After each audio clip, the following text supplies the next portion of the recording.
Okay, so now let's have a look at a little bit more detail at step 5 and everything that is contained here.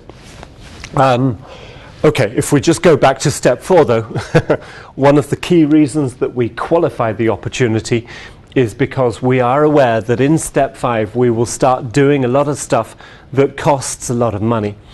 And the cost of sale will start to rise dramatically in step 5. And why is this?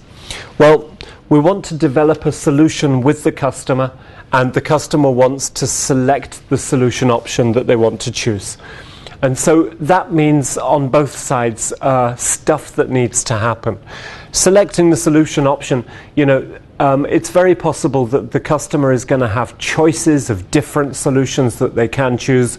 They'll need to go into some level of detail to understand what their options are, which will mean pre-sales presentations of different products, different solution areas, different technologies. All of this takes time and people and resources and investment. In developing the solution with the customer, we may need to show them a pilot. We may need to put some equipment in place with them, and that means we're speaking like a day or 2 days or 3 days of implementation services in order to get that pilot in place. It needs to be correctly configured. The architecture needs to be thought about. We need to start working with project teams and user groups. And we need to start testing. There's any amount of things that start happening in step 5 and start turning what was an idea into what will be a reality. And there's a lot of investment from both sides there. Proof of concept. The solution blueprint needs to be written up. That takes a lot of time and investment as well. The customer may need to go and see a reference of some type. Maybe they need to go to a reference site to actually see some of this technology in action. So we may need to fly them to Hawaii or something, or maybe Mainz in Germany, which is not quite as attractive place to go, but there's a good reference site there as well. And that will take investment. Maybe there's a two-sided investment where they pay their own stuff and we pay our own stuff and things like that. It's not unheard of that we need to rewrite service level agreements. The customer's not happy on working with our contracts, so we need to put time and investment into reading through their contracts to make sure that we're happy with working with theirs, or we need to establish relationships between clients and vendors or other partners in order to sell stuff effectively. The most important thing about step 5 is that step 5 is the answer to the best of the salesperson's ability to guarantee a successful project in step 7. And for this reason, a lot of step 5 is about using our draft proposal from step 4 and using the same concept that we've used in step 1 and step 4 now to position all of the questions that we need to get answered in order to guarantee a successful project at the end. Just for example, if there is a new piece of software going in, how will it be tested? What's the testing procedure? What's the testing time frame on it? Who's going to test it? To what level of quality will it be tested? If the project is going to be run by internal project managers, who are they? What's their experience with other projects of this type? Do they have experience? What happens if it goes wrong? Who does it hand over to? Who takes ownership?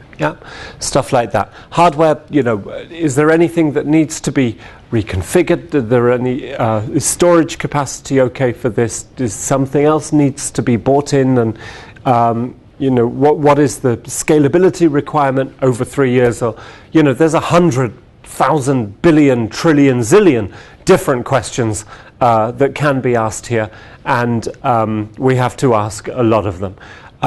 So step 5 is it's quite a critical stage.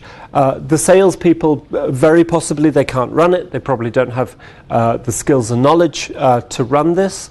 So it's something that gets done by project managers and implementation people.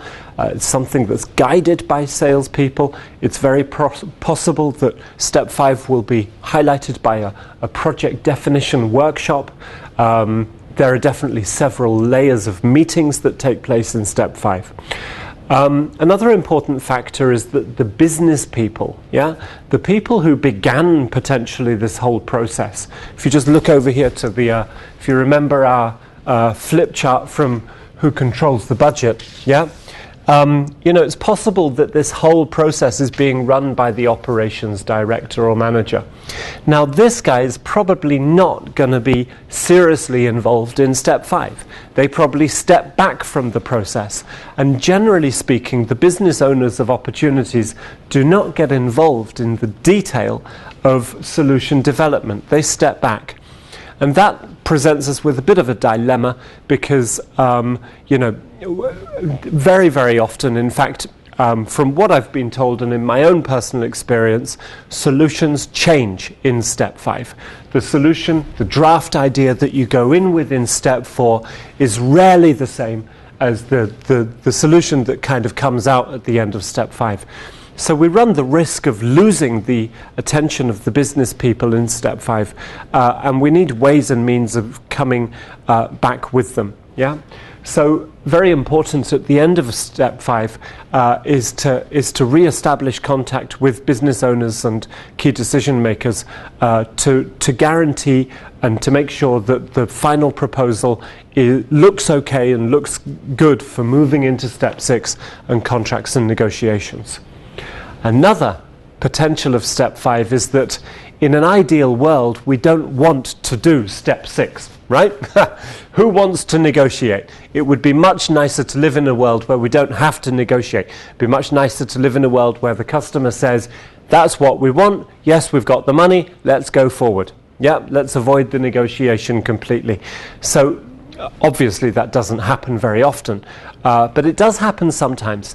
And when it happens, it usually happens because products and services are within budget and there is really a very important reason for the customer to take action.